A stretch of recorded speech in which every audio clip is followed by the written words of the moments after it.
Welcome, Black Hollywood Live fans. On today's Fit Club, we talk the health of Girl Scout cookies, soy, and the new Republican healthcare law. Stay tuned for more. You're tuned into Black Hollywood Live, Fit Club. I don't need no. Hey, what's up, guys?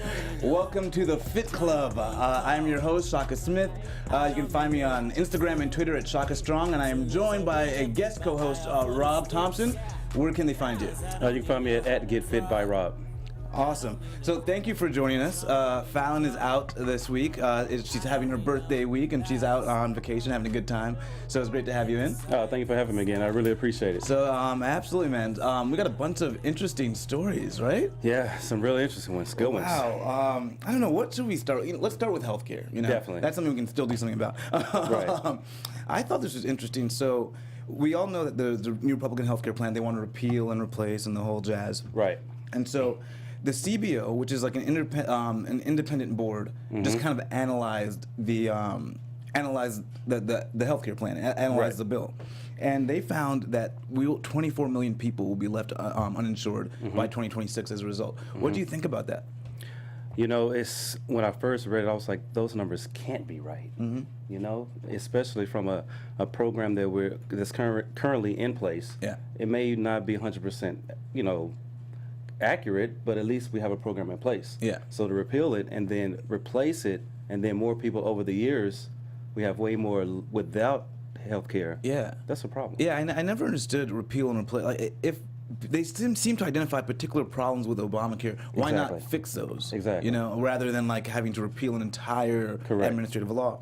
And so it looks like even if this goes through, 14 million people will be left uninsured by next year. Right. And so the rest of 10 million will come over the next 10 years. And so I don't know, for listeners out there, I always encourage people to pay attention. I feel like people when they voted didn't really pay attention to this issue as much. Correct. And I feel like even now people may not pay attention as much as they should be. Correct. It's so important because we do affect, these things have an effect on our lives. Absolutely.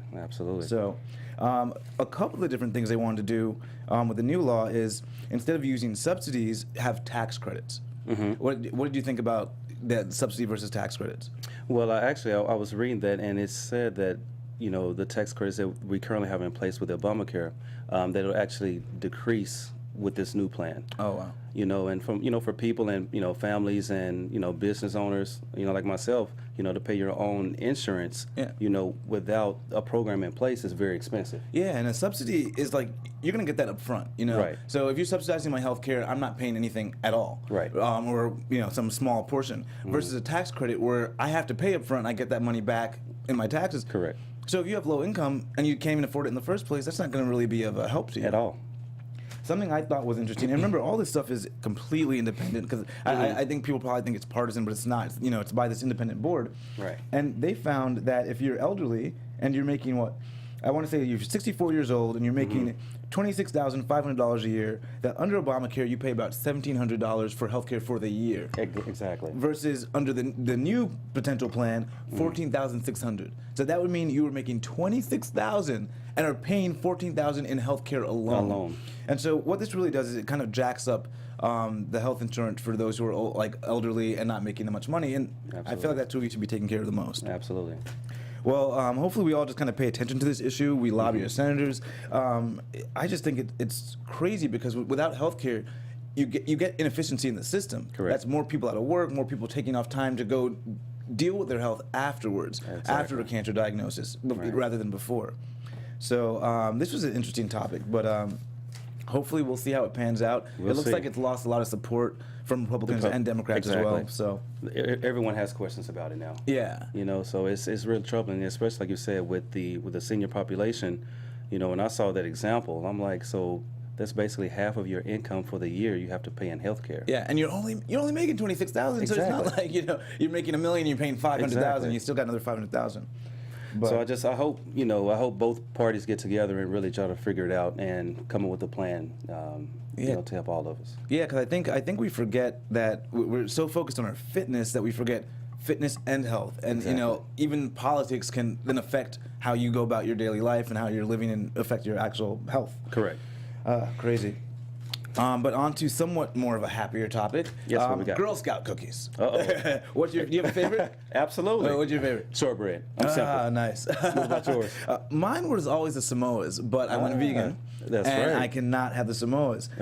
But these guys, this group kind of compiled the nutritional information for all of these. There were more Girl Scout cookies than I knew existed, actually. Exactly. I didn't realize that they actually made different cookies recipes in different parts of, the United States geographically. I never realized that. No clue. Right. So logging in at the healthiest is Savannah Smile. So you heard of that one? I never heard of that. Actually, no. I've heard of the shortbread, so I guess you were good on the shortbread. So that's what shortbread is about 30 calories. Savannah Smiles is another 28 calories. Looking about between 19 and 23 grams of carbohydrates. And that's for, I believe, Savannah Smiles, you get 5 cookies for that serving. And for the shortbread, you get 4 cookies. Were you having just 4? So 4. Oh.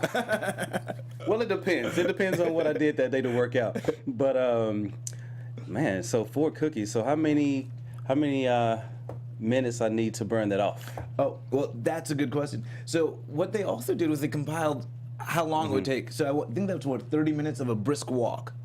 For 4 cookies. Yeah, for 4 cookies, which isn't that Not too bad. You're probably walking throughout the day anyways, briskly. Right. What I like are Thin Mints because I realized Thin Mints are vegan. So I've been kind of piling on those. Right. Looking at 40 calories and 29 minutes on the elliptical. That's not bad. Not too shabby. That's your warm up. Yeah, exactly. So but that's only if I'm having the 4 Thin Mints. Yeah. Exactly. So let me underscore that. This is if I have 4 cookies, I get 29 minutes on the elliptical. Now, how many do you usually have in a sitting? I don't know how many is in the sleeve, but I at least have a sleeve of cookies. For our viewers out there, let me give you the healthy ones, or at least in my mind. So there's 5 vegan cookies. It's Thin Mints are vegan. Peanut butter patties, which I haven't tried. I really want to try that now. All right. I got to check those out. Toffee-tastic. Thanks a lot. Oh, actually, not Toffee-tastic. Thanks a lot. Lemonades and s'mores are vegan. The Toffee-tastic is gluten-free, along with the Trios are gluten-free. Wow. So if you guys are into veganism, you have some really bad Girl Scout cookies to contend with. It might cost you some time at the gym, but it may be worth it. It may be worth it. But I did like that we have some solutions if you're like me and you cannot, stop yourself from overeating. Exactly. Portion control, right? Yeah. Absolutely. Do you ever do that? So one of the big suggestions was to take the Girl Scout cookies and then put the 4 cookies in a bag, like different bags, and so that whenever you grab the Girl Scout cookies, you're only grabbing a portion of them. Exactly. Have you done that with your own meal prep? Just to make it easy, so you know you won't overeat. Yeah. So you kind of get to enjoy it a little bit, but don't overindulge. I'm just too lazy, and I just know that I'm gonna probably bust open those other bags anyway. So I'm like, why am I torturing myself? But like we said, you work out hard, you eat clean 90% of the time. If you want to have 4 Girl Scout cookies, and I'm not doing it every day. I'm having like once in a blue moon. But it is Girl Scout cookie season, so it is. They said no mindless eating, which is just sort of sitting there and eating. I guess eat with some sort of purpose where you're going to savor the cookies and enjoy them. Brush your teeth and use mouthwash. I thought that was a good one because I do find myself. The remnants are still there, and I want some more. Exactly. The flavor's still there. Right. Have you ever used that? Actually, I haven't. Yeah. I'm going to have to try that. What I've done is I do apple cider vinegar anyways, but sometimes I'll have that to get the taste of something really sweet out of my mouth so I don't crave it anymore. Right. But I should just be brushing my teeth. Now, when you take the shot of apple cider vinegar, do you do it straight or do you add a little water with to the it? water. Because I told Fallon about it and she was taking it straight, and I was like, no, Right. Add a little water to it. Yeah, bad for the esophagus. Exactly. Not too good. Bad for the teeth. Yeah, you're right. Good call. They had the freeze for later, the Thin Mints, which I can get on board with because they're so good when you freeze them. I never had them before. Oh, Thin Mints? Right. You've never had them, period? No, the actual cookie itself? Yeah, you freeze it. I never had it. What? Yeah. You've never had Am I Thin missing Mints? out? It's like a staple. Really? Yeah. I mean, do they sell them in whatever region? With Dallas, I'm assuming so. Oh my God! Yeah, Thin Mints are. Okay. And I'll be looking out for the Girl Scout cookies. And the one good thing you can always do is give a box away because it's all about sharing. And so when you buy the 4 or 5 at the supermarket, go ahead and give some away to grandma, maybe to your co-host here. Right. I got you. Thin Mints. Let me write that down. Let me make a note. Yeah, I thought this was pretty cool because it's so hard when you see those girls and they look like they're about to cry and they're asking you to buy the boxes. So you have to give in. How do I stay healthy while I do this? Exactly. So we had a couple of other interesting stories, a little bit more serious, not quite as light. Now, this this next study kind of focused on the way black people are perceived. I don't know if you've had this, but I always get, oh man, you're so big, you're so huge. Right. I never feel that I'm that much bigger than the people that are telling me how big I am. I agree. And so, tell us a little bit about this new study. Well, I found it real interesting because when I was reading the article, and it say even, black men, appear bigger by the people that were, going through the trial, but not only, but when the black people actually looked at the men, they didn't see them as being a threat. Yeah. So I found that very interesting that we didn't feel threatened by our own, but others did. Yeah. But it was interesting that we also thought we were bigger. True. That's sort of that like bias. Right. So they looked at, the American Psychological Association looked at 950 online participants. And they found that the majority of these people, when they looked at people the exact same size, Right. they thought black men were bigger and stronger, which normally sounds like a good, I was like, Right. oh, this is great. I like when people perceive me bigger and stronger. But the other flip side to that was they also thought they were more menacing, more violent, and if there was a police altercation, the police would be more justified in using force. And so I think we see some of that trickling into our society, obviously. Right, right. And so I thought that was interesting. But very interesting that blacks also thought they were bigger and stronger, just didn't feel they were more violent or Exactly. menacing. And so in this climate that we're living in now, where we had the Michael Browns and Tamir Rices, I think it's so good for a study like this just because it helps us reevaluate, kind of check our own biases. Exactly. And so I know you're big now, but I know that a lot of the work you have done has been with March of Dimes, and you yourself were premature. Absolutely. Oh, yeah. Definitely. So that's really how it just, resonates with me, and, being 3 months early and, weighing 1 pound. That's why every day I'm thankful that I can actually work out and also just help others, live a healthy lifestyle and train hard because, it can be taken for granted. Yeah. So it's good that, with the foundation, I love to kind of reach out and read the stories and just kind of spread, what I've found with the families and parents that have had premature children, to let them know that no matter how small that their kid may be, Yeah. they will be okay and they will live a functioning, healthy life. Yeah. Just because, the doctor said there's going to be a lot of birth defects and things wrong with me, won't be able to walk, wouldn't be able to hear, Oh, wow. wouldn't be able to see. They said, that I would be deaf. So, I thank God every day that I actually can physically move, so, that's really what, drives me every day to keep training hard and, helping others and try to be an inspiration to them as well. That's awesome. And now you're at this point where you can be perceived as bigger than the next guy. That's crazy. Wow. Not big as you, man. I'm trying, but not big as you. Right. Oh, man. So we got some other interesting stories. I want to save the last one. I'm going to save the soy story for last because that's been such a long debate that we've had. And I have some questions for you about that one. Okay, good. Now we go to artificial sweeteners. We know there's so many different alternatives to sugar. Right. I thought these were some good different alternatives. What do you think of these guys? Why don't you? Well, after all of them, I was trying to figure out which one I used the most. Yeah, or and would you use if you haven't used them? Yeah, actually, even the blackstrap molasses is a really good one. Of course, honey, because it's it's antiviral, it has anti-inflammatory compounds, it's an antioxidant. But you just have to be careful with them. Yeah. With the consumption. With the amount. Right. So of the different alternatives that there are out there, we had maple syrup, we had honey, date sugar, coconut sugar, and blackstrap molasses. And I actually learned some interesting stuff about maple syrup. So basically, if you use maple syrup as a replacement for sugar, you only need about 3/4 the amount that you would need if it were sugar. Mm-hmm. So you're already going to get a little bit less. Right. I didn't know that if it were lighter versus darker, it means it's early in the season. The tree is getting tapped early in the season if it's a lighter maple syrup versus if it's darker, it's going to be a little bit later, and the darker is a little bit more antioxidant rich. Right, I didn't know that either. Yeah, so the cool part about some of these sweeteners is that you get these antioxidants out of them as well. Same thing with the honey, as you mentioned, antiviral. Same thing with date sugar. You have coconut sugar. We all know the benefits of coconut oil and what have you. Right. And the blackstrap molasses. I've never had blackstrap molasses. Have you ever had it before? I had it, but not by itself. I added just a little bit to some warm water, just kind of let it dilute a little bit. Yeah. And just drink it that way. Okay, nice. Not too bad. Just same way we do apple cider vinegar. Yeah, okay. Just to kind of get the nutrients from it, but not have too much of it. Yeah, and then I guess it's so strong in terms of is. its sweetness that you only need a very little to Very make something little. sweet. Right. So a good alternative. I've actually been trying this monk fruit sweetener. Really? How is Yeah. that? 'Cause It's this company that's called Lakanto. They sent me these chocolates, and these chocolates are. It's like having regular chocolate, and they're vegan and they're gluten free and all the good stuff, and they're using monk fruit as a sweetener. And so now I have this like kind of monk fruit sugar that I haven't tried yet, but. Obviously the chocolate bars are sweet. That's what I went for first. I think it's going to be pretty good. How does it taste?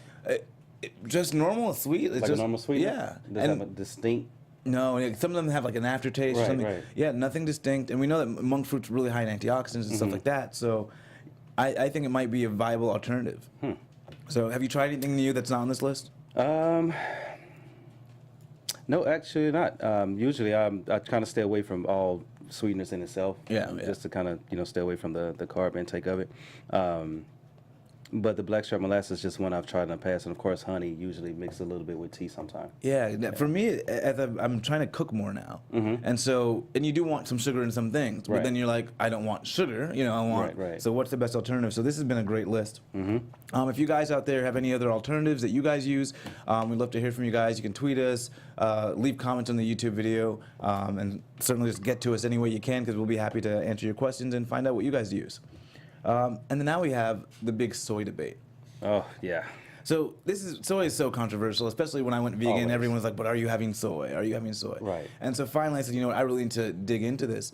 I was actually for a while in DC. I was working near the soy lobby, Okay. and I was kind of hearing them. And their job is to make sure it's all positive. Right.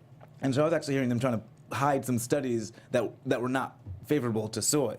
So it just kind of gave me a bad taste in my mouth, if you will, about it. But now I've done some research, and I don't think it's that bad. Really? Yeah. Okay, because with the from the information I saw, with you, I know, you train hard, and obviously you competed.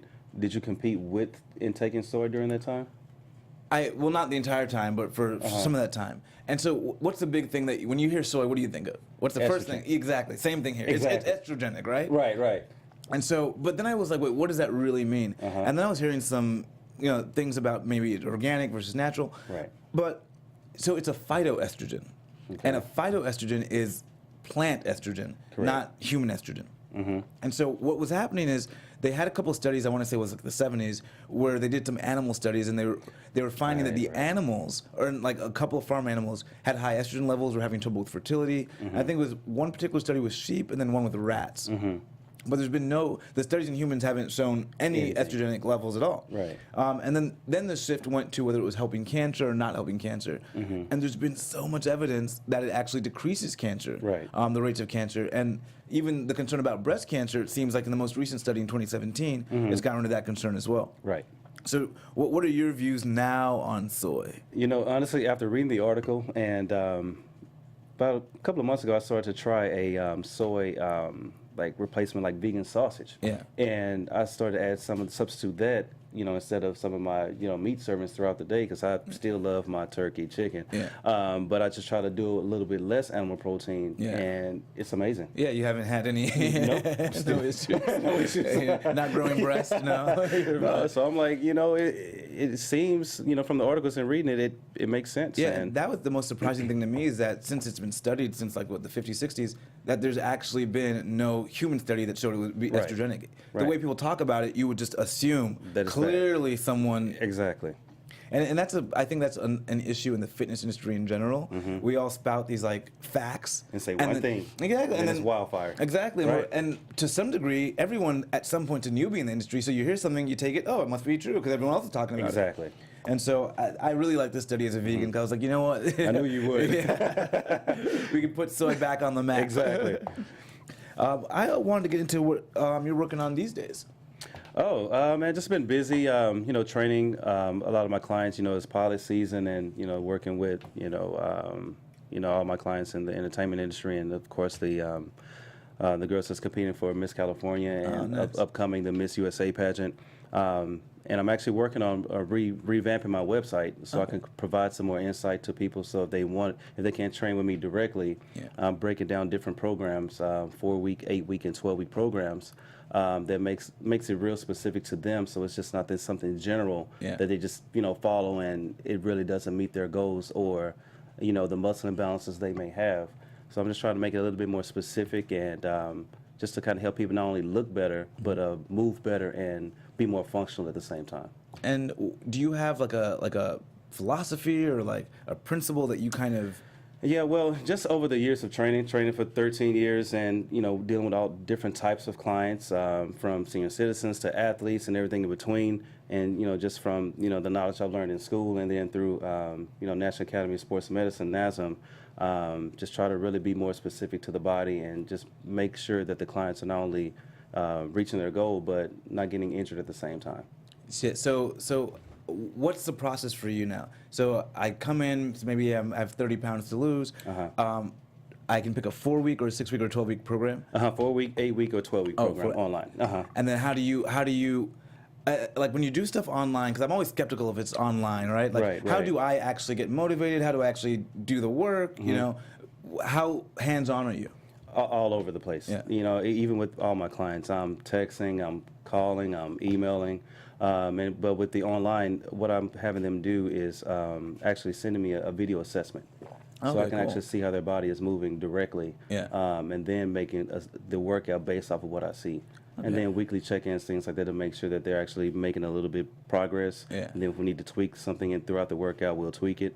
But just trying to do as much as I can to make sure people are living a healthier lifestyle. Nice. I think that's interesting because I know that actually might be something I could do for my mindset. Because I've had trainers that have been training me, and they're telling you to do, and sometimes you just don't gel well with the trainer. Correct. Or sometimes they're going so hard, and you're like, but you're not really that in shape. And so that's one of my pet peeves. Yeah, I'm like, how are you motivating me to do something I don't think you can actually do? Like, I want you to join me down here. Right. It's true. Yeah, so I actually think, at least with that kind of training, that gets me out of my head a little bit with some of that kind of stuff. And like most people just need a game plan. It depends. Like everyone is different. Someone may love an online program. Some people need the face-to-face. I think just today is you have to really find what fits you. And what comes with nutrition and being vegan or non-vegan, or you have to kind of figure out what works for your body and then stick to it. And not just be like it's just only one road to get to your goal. There's different routes you can take as long as you get to your goal. And did you ever do were you ever online trained or had like a distance? Have you ever done distance training for me directly? Yeah, as a trainee, I guess. Not for myself. No. Not for myself. I haven't had that, but. But for clients that I have worked with, they've reached out to me and I've been able to help them even, from miles away. And what would you say for those clients? What's the one thing or the one most effective tool in their toolbox that can help them get through like a program like that? Honestly, you have to really search yourself and, see how important it is to you. That's the one thing. The mindset has to be in place and how important your life and you getting to your goal is. Once you've turn that switch on, that's the hard part. Because your body can't move until your mind tells it to. Oh, well. That's a good place to stop. I like that. Your mind cannot move. Your body cannot move until your mind tells it what to do. Exactly. That's awesome, man. Thank you. Where can they find you on the website? My website is www.getfitbyrob.com, and my social media is @getfitbyrob. Cool. Well, I thank you for joining me. Thank you for having me. This was awesome. Fallon is appreciative. We're so glad you were able to come in. I just hope everyone knows that Fallon will be back. I'm not replacing her. She's having a good birthday. Birthday food. Hopefully she'll do some 2 days when she gets back. We'll set her up right. Definitely, we will. We want to thank you guys for joining us. Feel free to tweet at us. Give us 5 stars on iTunes. You guys can find me. My name is Shaka Smith. Find me at Shaka Strong on Twitter, Instagram, and Snapchat. And again, where can they find you one more time? Rob Thompson at Get Fit by Rob. Thank you, guys. Have a good one. Thank you.